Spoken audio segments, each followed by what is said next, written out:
قرآن مجید کا لفظ امتن در حقیقت قرآن میں چار مختلف معنی کے لیے استعمال ہوا ہے۔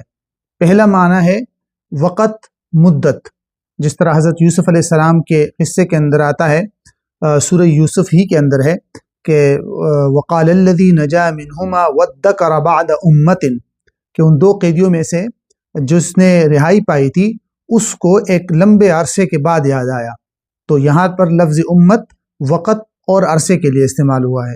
اس طرح دوسری جگہ لفظ امتن استعمال ہوا ہے پیشوا اور امام مقتدا کے لیے، جس طرح سورۃ النحل کے اندر یہ آیا ہے کہ ان ابراہیم کان امتن قانتا للہ حنیفا، کہ بے شک ابراہیم علیہ السلام یکسو ہو کر اللہ تعالیٰ کے لیے ایک فرمان بردار پیشوا تھے، امام تھے۔ تو یہاں پر امت کا لفظ پیشوا اور امام کے لیے آیا ہے۔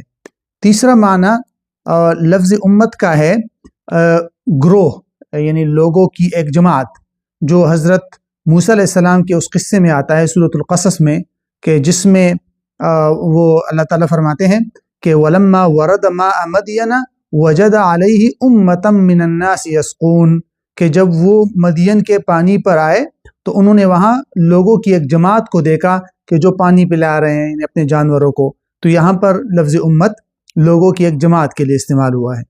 اور چوتھا اور آخری معنی لفظ امت کا یہ سورۃ الزخرف کے اندر آیا ہے، اور اس کا معنی ہے طریقہ کار۔ بعض علماء نے اس کا معنی دین کے بھی کیا ہے، لیکن طریقہ کار زیادہ مشہور معنی ہے اس کا، چوتھا معنی۔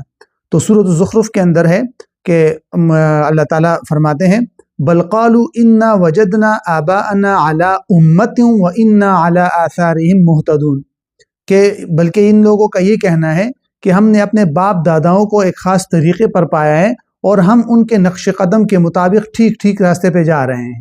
تو یہاں پر لفظ امت طریقے کے لیے آیا ہے۔